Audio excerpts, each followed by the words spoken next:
صفحہ نمبر 23، قواعد المنطق او قواعد المنطق، صفحہ نمبر 23 کی پڑھائی ہم آج کرنے جا رہے ہیں۔ جامعہ دارالعلوم شیخ الاسلام سے آپ کی خدمت میں حاضر ہوں۔ تو چلیے شروع کرتے ہیں۔ بسم اللہ الرحمن الرحیم، بسم اللہ الفتاح العلیم۔ فصل دویم، علم کا بیان۔ فصل دویم اردو کے اندر جو ہے وہ یہ دویم ہے، اب اس کو جو ہے نا وہ دوم ہمارے ہاں غلط و لام بول دیا جاتا ہے۔ علم کا لغوی معنی، علم لغت میں دانستن یعنی جاننے کو کہتے ہیں۔ دانستن جو ہے وہ فارسی مصدر ہے، تو اس سے جو ہے نا وہ دانت بھی ہم استعمال کرتے ہیں، دانش بھی استعمال کرتے ہیں اور دانشگاہ بھی استعمال کرتے ہیں۔ تو دانستن مصدر سے جاننے کو کہتے ہیں، یعنی دانستن جاننے کو کہتے ہیں۔ علم کی اصطلاحی تعریف، علم کی اصطلاحی تعریف میں مناطقہ کا اختلاف ہے، تاہم معروف تعریف یہ ہے کہ حصول و صورت الشیء فی العقل، کسی شے کی صورت کا عقل میں حاصل ہو جانا، یعنی جو چیز ہماری ذہنی آئینہ میں اتر آتی ہے، بس یہی ذہنی صورت اس چیز کا علم ہے اور وہ چیز معلوم ہے، اور اس طرح عمر بھر ہمارے ذہن میں چیزوں کی صحیح یا غلط جتنی صورتیں جمع ہوتی رہتی ہیں وہ ہمارے علوم ہوتے ہیں، جن کے ذریعے سے ہم اپنے آپ کو صحیح یا غلط طور پر ان چیزوں کا عالم سمجھتے ہیں۔ علم کی دو قسمیں ہیں، حضوری اور حصولی۔ علم کی دو قسمیں ہیں، حضوری اور اصولی۔ علم حضوری کی تعریف، جس میں عالم کے سامنے معلوم کی ذات موجود ہو، جس انسان کا علم اپنی ذات پر، جیسے انسان کا علم اپنی ذات پر۔ علم حصولی کی تعریف، جس میں عالم کے سامنے معلوم کی ذات موجود نہ ہو، جیسے عالم کے سامنے معلوم کی ذات موجود نہ ہو، جیسے انسان کا علم غیر پر، یعنی جیسے انسان کا علم غیر پر، یعنی جیسے انسان کا علم غیر پر۔ علم حصولی کی تعریف کیا بنے گی؟ جس میں عالم کے سامنے معلوم کی ذات موجود نہ ہو، جیسے انسان کا علم غیر پر۔ وجہ حصر شیء معلوم عند المدرک، خود موجود ہوگی، یعنی معلوم عند المدرک جو ہے وہ خود موجود ہوگی یا اس کی صورت موجود ہوگی۔ اگر خود موجود ہو تو علم حضوری، اور اگر صورت موجود ہو تو علم حصولی۔ اب علم حضوری کی بھی پھر دو قسمیں ہیں، ایک علم حضوری قدیم اور علم حضوری حادث۔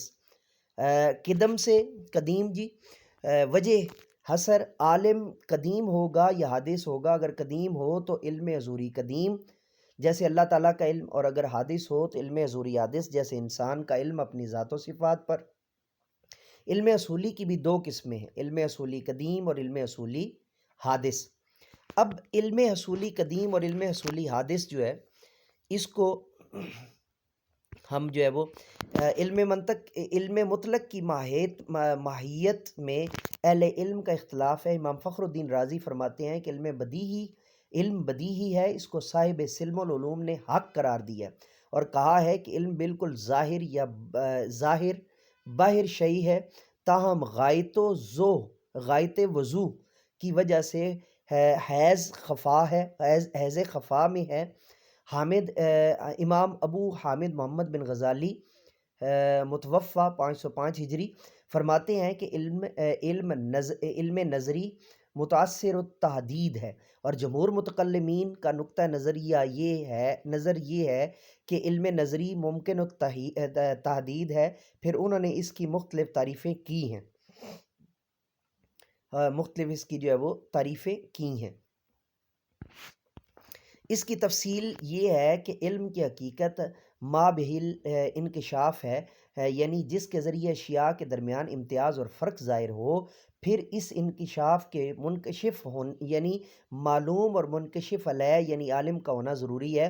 تو علم کی تعریف اب یہ ہوئی کہ وہ چیز جو عالم کے پاس موجود ہو وہ دو حال سے خالی نہیں، یا تو وہ موجود بذات ہی ہوگی تو یہ علم حضوری ہے، یا تو بذات ہی نہیں ہوگی بلکہ بصفت و بمثل ہی ہوگی تو یہ علم حصولی ہے۔ پھر اگر وہ غیر مسبوق بالعدم ہے تو قدیم، اور اگر مسبوق بالعدم ہے تو حادث ہوگی، یعنی غیر مسبوق بالعدم ہے تو قدم میں آ جائے گی، اور اگر مسبوق بالعدم ہے تو حادث ہو جائے گی یا حادث میں آ جائے گی۔ یہاں پر ہمارا صفحہ نمبر جو ہے وہ 23 مکمل ہوا، اور آج کے لیکچر کو یہاں پر مکمل کرتے ہیں۔ آگے صفحہ نمبر جو ہے وہ 24 کے لیکچر کے ساتھ دوبارہ آپ کی خدمت میں حاضر ہوں گے۔ تب تک کے لیے آپ سے پھر وہی گزارش ہے کہ جامعہ دارالعلوم شیخ الاسلام کو سبسکرائب کیجئے اور بیل کے آئیکن کو آل پر پریس کیجئے۔ اجازت دیجئے میرے ساتھ مل کر کے یہ انسانیت کی بہتری کے لیے، تعلیم و تربیت کے لیے ایک قدم اور۔ Let me go now and say with me, do something more for humanity, do something more for knowledge and practices. Have a good day.